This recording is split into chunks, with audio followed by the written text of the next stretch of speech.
everyone, and welcome back. My name is Daphne St. Clair Ferguson, and I am so excited to be sitting in a garage off of near a bed. I don't know what's going on. My God, I could be killed. If it wasn't for my cameraman, I don't know what the hell I'd be doing here today.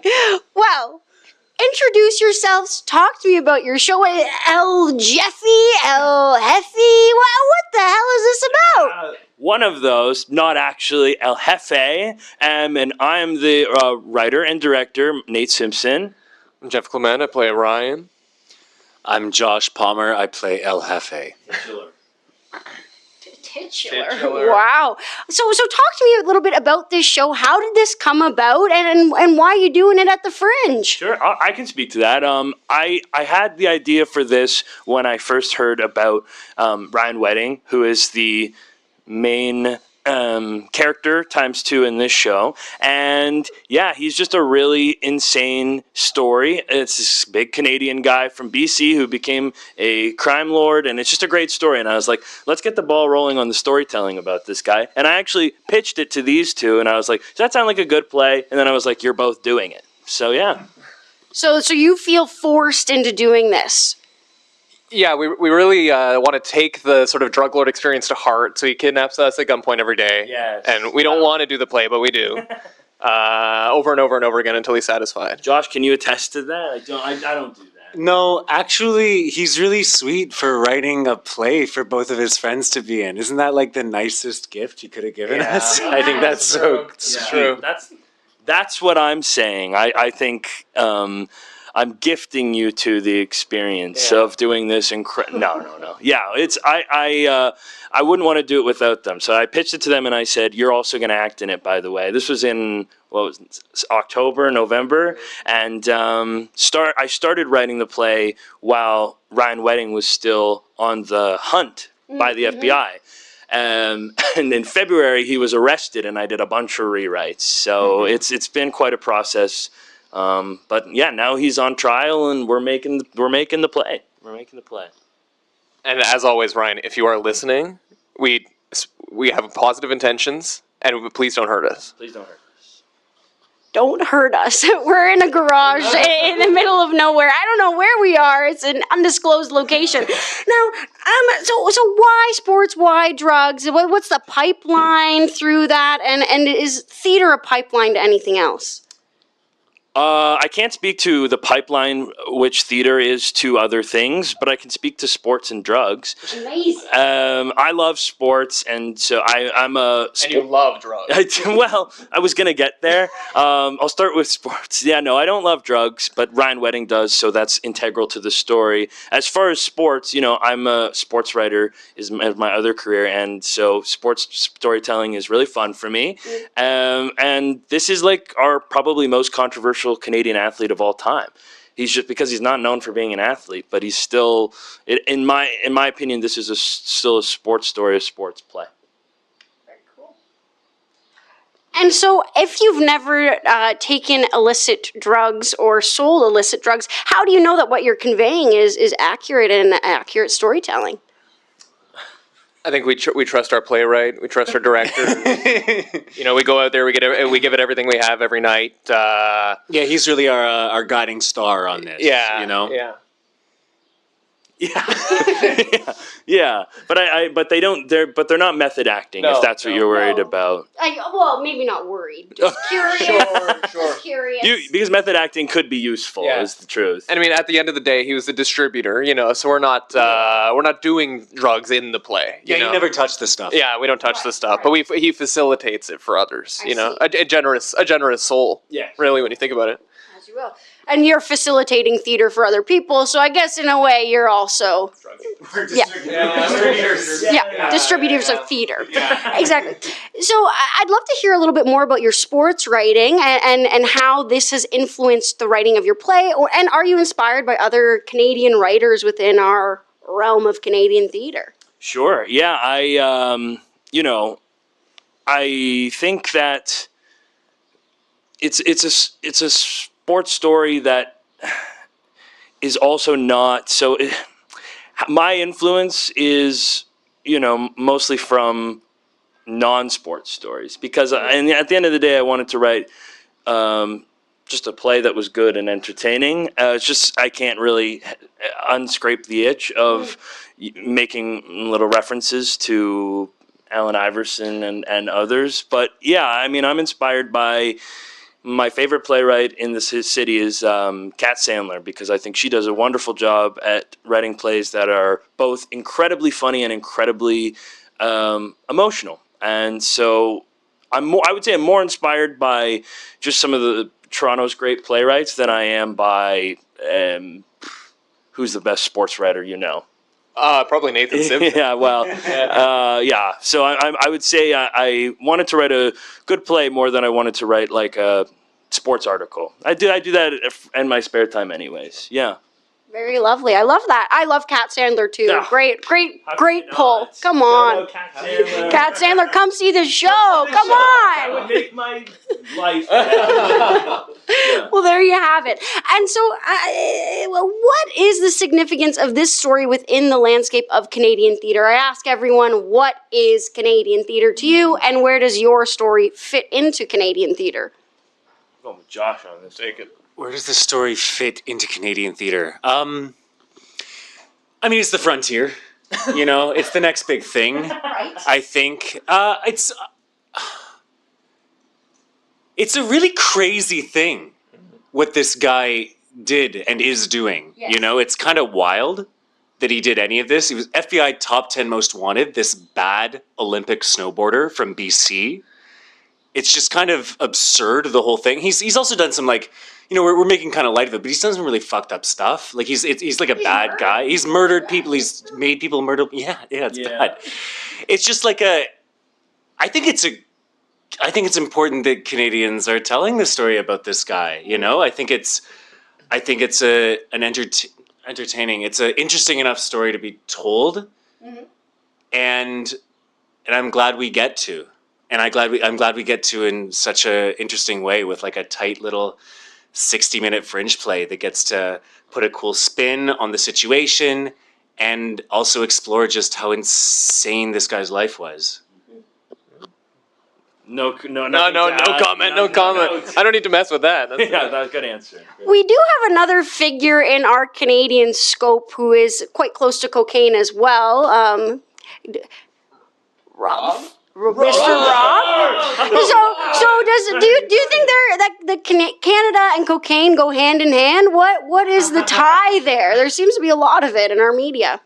Well, If that's the argument that you're making, I agree. I guess I hadn't thought of it. No, it's the truth. It's like you say, we love playing in the snow. Yes, that's one of the lines. One of the lines from the play. Some Canadians just like playing in the snow, and that can mean many things. I think I hadn't even thought of Rob. No, I do think. Well, that's next year. I don't know how the timeline syncs up. Maybe if Mr. Wedding was involved in the process of getting the paraphernalia to Mr. Ford. I don't know. Who knows? Well, now we got some more research to do. Now we have research to do. So do you. Yes, so do you. Yeah. Wonderful. Now, what's the significance of the year 1981? The year that Ryan Wedding was born. Yes. That's it. That's quick. We've got someone here who's really smart, who understands their work and understands how years work. This is really thrilling. This is really, really thrilling for me because most people never get those kinds of questions. So congratulations. Research done. Now, do people coming in to see this show need to do any research of their own to understand the story, understand the context? What can people expect? You take that. Yeah, I think the beauty of this time travel narrative that you've crafted is that it's self-explanatory. This is Ryan at two very different points in his life, and this older version of him has to remember what he was up to as a young guy, and the young guy has to learn what he's up to as a kingpin. So Make sure that everyone has a good understanding of what they need to know. yeah, But if you're going to do research, you should look into the what his crimes are. Read a CBC article about how bad he is, because I do think that's important. We're not telling a story. It sort of is interesting because a lot of people hear the story on the surface and are like, that's so sick. Like, because it's kind of cool. It's like Olympic athlete too, like mega rich, lots of like, you can use your head and think of how kind of cool that lifestyle would be. But we want to make sure that we aren't taking for granted how horrible he is. Yeah, allegedly. He's still on trial, but allegedly. If not, again, Ryan's story don't hurt us. But yeah, so holding two truths at once. Holding two truths at once. Now, are you two the two truths? How is it that you two are able to balance these two different timelines? What's that like acting-wise? Well, he takes one, I take the other. Yeah. We split our duties that way. Yeah. I love the liquid you on duties there. It's fun. I mean, Nate, Josh, Ella, who's our co-director, these are some of my best friends in the world. And so it's wonderful. And we train together. We have gone through very similar experiences. So it feels very fulfilling to be able to play the same guy at the same time. You know what I mean? It feels like it's the culmination of our alignment in our creative processes. You know what I mean? You were saying the other day that I've started to I don't know, we start to meld a little bit. Like we're starting to mirror each other, become more of the same guy than we already were. Yeah. So it's beautiful to look across the room and see, what if I was a better actor and more handsome? You know what I mean? And I agree. Wow, there we have it. So comment down below, folks, who you think is better, okay? We've got to know. We got to figure this out. We got to rank it out. All right? I'm serious, okay? I don't take this lightly. Now, and I'd love to talk about the marketing of this show. How do you market a Fringe show? I saw some funny little videos you guys are posting. I saw your FBI's Most Wanted tags, things. How do you market a Fringe show? We have Ella Berger, who is our co-director, and she's almost sort of by force taken over the role of producer and creative support in terms of social media, because we're all doofuses. Yeah. Josh is offline, which gotta respect, and Jeff is hates Instagram with the passion. Yeah. So Ella has done a phenomenal job at sort of doing the social media for us, which is our main stream right now of marketing, of outreach. I think we're at a small venue, so we're hoping that there's some obviously word of mouth, classic, but the social media stuff, we're kind of trying to build a little bit of a what's going on here kind of thing. Wanted by police. None of us are actually wanted yet. Yes. Yet. But by the end of this run, probably. We'll see. Yeah. That's Very what cool. I'd say. Love that. And again, this is one of my questions I'm asking everyone this year. Where's your money going? Is it going to cocaine? Is it going to the fake beers over there? Where's your money going? The money we're spending? Yeah. Spending, earning. Well, hopefully earning. Come on. Earning. Yeah, the money we're spending is going to Ryan Wedding Legal Defense. Oh my God. He killed a family of people. That's we came back. That was a joke. The money that probably wouldn't do much of a dent anyways. He's gonna need a lot more than we can strangle up. Our money, a lot of it is going to still buying set props. We're still down a couple set pieces at this point, 2 weeks out. But and then where it's going, hopefully in our pockets. I do want by the end of the Fringe to be able to feel like, we made some money here, and that's sort of the fun thing about Fringe, is that's where it's you have to really invest in getting people to come sit, because that you recoup all of that, which I love. And you love making money. That's sort of why you're in theater. Yes. I love making money, and that's why I'm in theater. Yeah. You too? He actually doesn't even want to take a cut. I don't know if you guys know that. He wants us. He says he's trying to be so selfless and generous. He's like, you guys take everything, and Ella, you guys split it 3 ways. I don't want anything. I just want to recoup all the money I put into it. He's such a saint, and we're not going to let him do Drop that. in the comments what percentage of the profits you think Nathan should make. Are we allowed to say drop in the comments? Yeah, drop in the comments. Why not? Yeah. Rank how much money each of us should get, percentage-wise. And don't overestimate underestimate how much there will be in the pot. Please do not do that. Yeah. Wonderful. I love that you guys are so buddy able to split everything more or less equally. That goes me a couple beers. Well, it works out over a couple beers, right? Makes monsters of men. Beer makes monsters of men. Okay, here we go. That's a new one. I like that. Beer new makes qu- monsters of greed. You did say greed. Oh, I heard beer. Both. Is there anything else that audiences should know about this show? Guys?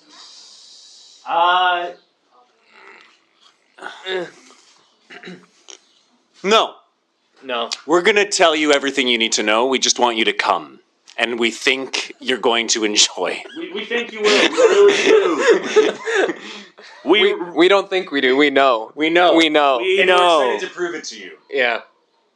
Sort of a breaking the fourth wall. We don't do that in the Drop play. in the comments how excited you are for us to prove it to you. 10. Yay! Yay! Yeah. Yeah, so nothing. You'll find out. That would be our answer. Wonderful. Well, thank you so much. This was such a little blast in your little garage here. I didn't get killed if this video is getting uploaded, so we're safe. Thank goodness. I just thank you so much, and I cannot wait to see this show. It sounds like such a blast. Sounds like you guys are having fun, and it's also such an interesting side of our Canadian history. Some darker undertones, the underbelly of the beast, I suppose. Very cool. Well, thank you. Your dates of the show! Well, June 30th to July 12th. I think we're June 30th, July 3rd, July 4th, July 6th, July 7th, July 9th, July 10th, July 12th. And you're at Sweet Action Theater, correct? Okay, Sweet Action Theater. Be sure to check it out. And with that, I'll sign off. This is Daphne St. Clair signing off.